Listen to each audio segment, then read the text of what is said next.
اللہ الرحمن الرحیم۔ السلام علیکم۔ آج کی اس ویڈیو میں شیخ الاسلام حضرت مولانا مفتی تقی عثمانی صاحب دامت برکاتہم ایک ایسا عمل بتا رہے ہیں جو حضرات بے روزگار ہوں، اگر وہ یہ عمل کرے تو اللہ تعالیٰ ان کو روزگار نصیب فرمائے گا۔ آپ حضرات بھی ملاحظہ فرمائیں۔ وہ اپنا واقعہ بیان کرتے ہیں کہ ہم ایک مرتبہ حضرت جعفر صادق رحمۃ اللہ علیہ کے پاس بیٹھے ہوئے تھے۔ حضرت جعفر صادق جو ہیں یہ حضرت حسین رضی اللہ تعالیٰ عنہ کے پوتے ہیں، حضرت علی کے پڑپوتے ہیں، حضرت جعفر صادق رحمۃ اللہ علیہ۔ ان کی مجلس میں بیٹھے ہوئے تھے کہ اتنے میں دیکھا کہ حضرت سفیان ثوری رحمۃ اللہ علیہ تشریف لائے۔ سفیان ثوری بڑے درجے کے جلیل القدر محدثین میں سے بھی ہیں، فقہا میں سے بھی ہیں، صوفیاء کرام میں سے بھی ہیں۔ تو وہ تشریف لائے، اس لیے آئے کہ حضرت جعفر صادق بڑے بزرگ تھے اور نبی کریم سرور عالم صلی اللہ علیہ وسلم کے اہل بیت سے تعلق تھا، تو ان کی مجلس میں شرکت کے لیے آئے تاکہ ان سے نبی کریم صلی اللہ علیہ وسلم کی کچھ باتیں سنیں۔ حضرت جعفر صادق نے اجازت دے دی کہ آ جاؤ۔ تو جب وہ بیٹھ گئے تو حضرت جعفر صادق رحمۃ اللہ علیہ نے فرمایا سفیان ثوری سے کہ بھائی سفیان صاحب، آپ ایسے آدمی ہیں کہ جو حکومت کے لوگ ہیں وہ آپ کو اکثر و بیشتر طلب کرتے ہیں، کیونکہ سفیان ثوری رحمۃ اللہ علیہ بڑے درجے کے بزرگ تھے، بڑے عالم تھے، تو جو خلیفہ وقت تھے وہ کبھی کبھی حضرت سفیان ثوری رحمۃ اللہ علیہ کو اپنے پاس دعوت دے کر ان سے کچھ دین کی باتیں سیکھا کرتے تھے۔ تو آپ تو ایسے آدمی ہیں کہ حکومت کے جو خلیفہ جو حاکم ہے وہ آپ کو اپنے پاس بلاتا ہے اور آپ سے وعظ نصیحت سنتا ہے، اور میں ایسا آدمی ہوں کہ حکومت میرے پیچھے لگی رکھی، کیونکہ یہ زمانہ تھا بنو امیہ سے کچھ پہلے کا، تو اس میں یہ ہوتا تھا کہ یہ ان حضرات سے کچھ ان کو خطرہ ہوتا تھا حاکموں کو کہ پتہ نہیں ہمارے خلاف کوئی بغاوت نہ کر دیں، تو اس واسطے ان کی ذرا پیچھے لگے رہتے تھے۔ تو کہا بھائی گویا دوسرے الفاظ میں یہ کہا کہ حکومت جو ہے وہ تو آپ کے سے کو بلا کر آپ سے باتیں کرتی ہے اور ہمارے خلاف ہے، ہمارے پیچھے لگی رہتی ہے، تو کہیں ایسا نہ ہو کہ آپ کے میرے پاس آنے کی وجہ سے کہیں آپ کو کوئی نقصان پہنچے، اس لیے میرے خیال میں بہتر یہ ہے کہ آپ میرے پاس زیادہ نہ بیٹھیں، جلدی چلیں۔ تو حضرت سفیان ثوری نے فرمایا کہ میں تو آپ سے کچھ حدیث سننے آیا ہوں، کوئی حدیث سنا دیجئے، رسول کریم صلی اللہ علیہ وسلم کی کوئی روایت، کوئی حدیث سنا دیجئے جو آپ کو پہنچی ہو، تو میں وہ سن کر چلا جاؤں گا۔ اتحدث فاقوم۔ تو اس پر حضرت جعفر صادق رحمۃ اللہ علیہ نے یہ حدیث سنائی۔ حدیث کیا سنائی؟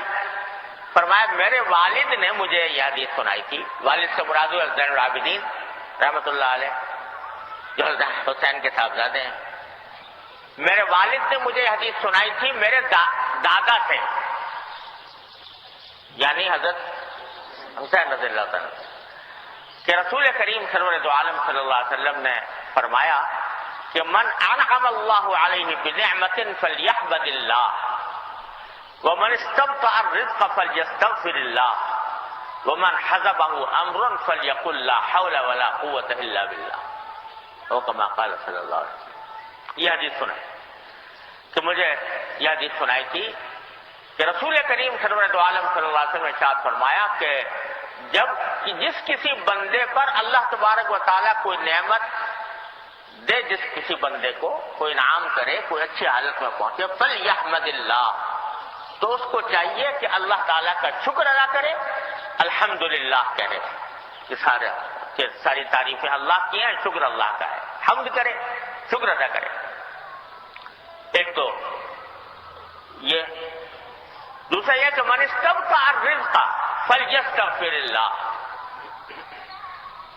جسے اپنی رزق میں، روزی میں دیر لگ جائے، یعنی روزی نہیں مل رہی، روزگار نہیں مل رہا یا تنگی پیش آ رہی ہے ماں کے اعتبار سے، تو اس کو چاہیے کہ اللہ سے مغفرت مانگے، استغفار کرے، اور جس وقت کو کوئی پریشانی پیش آئے تو وہ لا حول ولا قوت الا باللہ کہے۔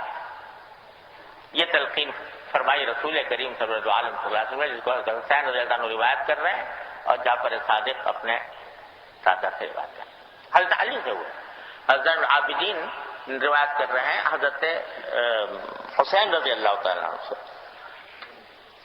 حضرت حسین نے یہ حدیث رسول اللہ صلی اللہ علیہ وسلم سے سنی۔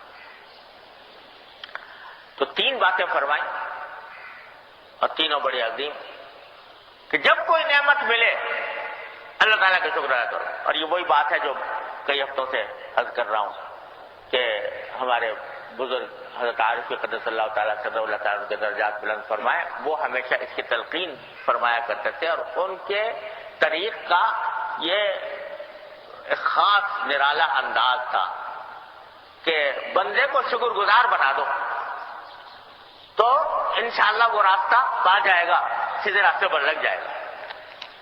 تو پہلی بات تو وہی ہے۔ دوسری بات یہ ہے کہ میں سب کا رزق فلیستغفر اللہ، رزق میں جب کبھی دیر لگنے لگے،